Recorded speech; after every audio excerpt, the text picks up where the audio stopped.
আসসালামু আলাইকুম আরহামাতুল্লাহ।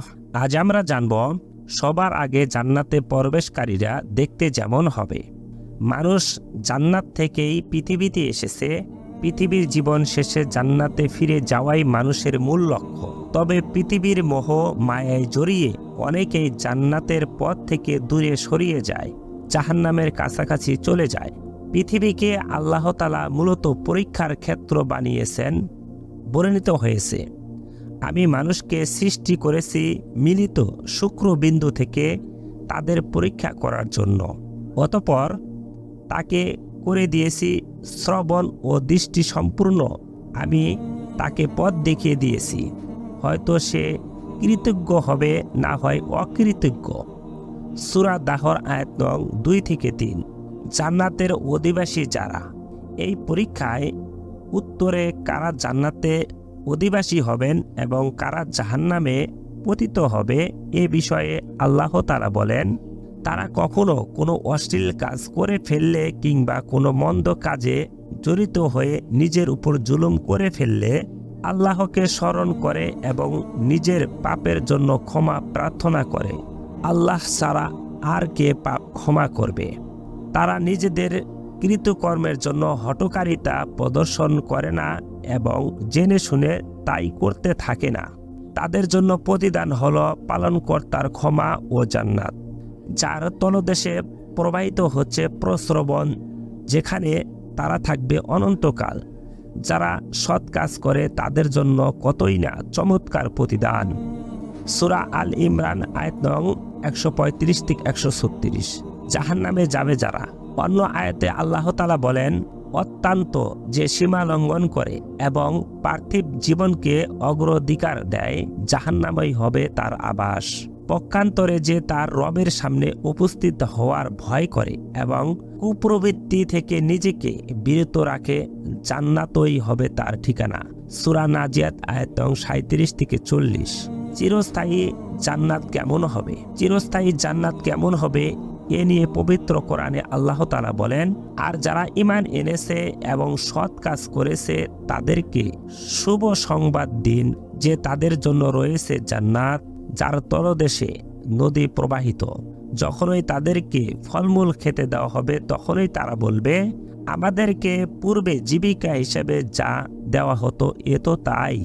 আর তাদেরকে তা দেওয়া হবে সাদৃশ্যপূর্ণ করেই, এবং সেখানে তাদের জন্য রয়েছে পবিত্র সঙ্গিনী, আর তারা সেখানে স্থায়ী হবে। সূরা বাকারা আয়াত নং 25।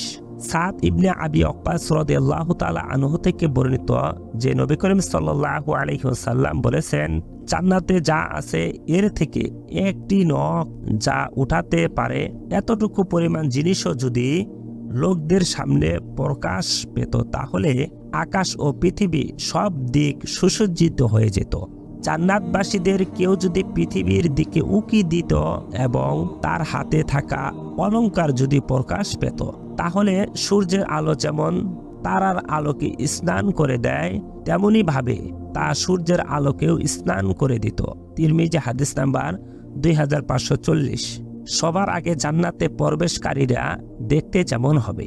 সবার আগে জান্নাতে প্রবেশকারীদের সম্পর্কে আবু হুরায়রা রাদিয়াল্লাহু তাআলা আনহু থেকে বর্ণিত এক হাদিসে রাসূল সাল্লাল্লাহু আলাইহি ওয়াসাল্লাম বলেছেন, প্রথম যে দলটি জান্নাতে প্রবেশ করবে তাদের চেহারা হবে পূর্ণিমার চাঁদের মতো। তারা সেখানে থুতু ফেলবে না, তাদের নাকের ময়লাও ঝাড়তে হবে না এবং পেশাব পায়খানাও করতে হবে না। তাদের থালা বাসন হবে সোনার, আর চিরুনিগুলোও হবে সোনা ও রূপার। আগর কাঠের ধূপ নেবেন তারা। তাদের ঘামও হবে মিশকের মতো। তাদের প্রত্যেকেরই 2 করে স্ত্রী হবে। সৌন্দর্যের কারণে গোশতের ভিতর থেকেও তাদের পায়ের নলার হাড্ডির মগজ পরিদৃষ্ট হবে। সেখানে তাদের পরস্পর কোনো মতবিরোধ ও হিংসা থাকবে না। সকলের হৃদয় হবে যেন একজনের হৃদয়। সকাল বিকাল আল্লাহর তাসবিহ পাঠ করবে তারা। বুখারী মুসলিম হাদিস নাম্বার 2539। সবার আগে জান্নাতে প্রবেশ করবে কারা? সর্বপ্রথম যে দলটি জান্নাতে প্রবেশ করবে, দুনিয়ায় তাদের সম্পর্কে রাসূল সাল্লাল্লাহু আলাইহি সাল্লাম জানিয়ে দিয়েছেন। হযরত আব্দুল্লাহ বিন আমর বিন আস রাদিয়াল্লাহু তাআলা আনহু থেকে বর্ণিত, রাসূল সাল্লাল্লাহু আলাইহি ওয়াসাল্লাম ইরশাদ করেছেন, তোমরা কি জানো আল্লাহর সৃষ্টিকুলের মধ্যে সর্বপ্রথম জান্নাতে কারা প্রবেশ করবে? তখন সাহাবায়ে কেরাম বললেন, আল্লাহ ও তার রাসূল ভালো জানেন। তখন নবীজি সাল্লাল্লাহু আলাইহি ওয়াসাল্লাম বলেন, আল্লাহর সৃষ্টিকুলের মধ্যে সর্বপ্রথম জান্নাতে প্রবেশ করবে দরিদ্র মুহাজিররা, যাদের মাধ্যমে সীমান্তের পহরা নিশ্চিত করা হয়, তাদের মাধ্যমে যে কোনো বিপদ আপদ দূর করা হয়। এমনভাবে তাদের মৃত্যু হয় যে আশা আকাঙ্ক্ষাগুলো তাদের অন্তরের ভিতরেই রয়ে যায়, তারা তা পূরণ করতে পারে না।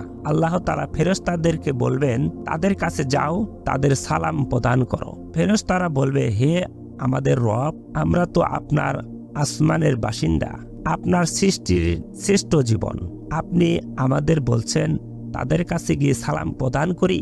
আল্লাহ বলবেন, তারা আমার বান্দা, আমার ইবাদত করেছে, আমার সঙ্গে কাউকে শরিক করেনি। তাদের এমন অবস্থায় মৃত্যু হয়েছে যে তাদের প্রয়োজনের কথা তার মনে রয়ে গেছে, তা আর পূরণের সামর্থ্য হয়নি। অতঃপর ফেরেশতারা তাদের কাছে যাবে, সব দরজা দিয়ে প্রবেশ করে তাদের সালাম জানাবে, বলবে, ধৈর্য ধারণের ফল হিসাবে তোমাদের উপর শান্তি বর্ষিত হোক, তোমাদের শেষ নিবাস কতই না উত্তম। মুসনাদে আহমদ, হাদিস নাম্বার 6570। মহান আল্লাহ তাআলা আমাদের সকলকেই জান্নাতবাসী করুন, আমিন। আপনারা যারা আমাদের ভিডিও দেখেন, যদি ভালো লাগে অবশ্যই লাইক, কমেন্ট, শেয়ার করতে ভুলবেন না এবং চ্যানেলে নতুন হলে অবশ্যই সাবস্ক্রাইব করবেন। আসসালামু আলাইকুম ওয়া রাহমাতুল্লাহ।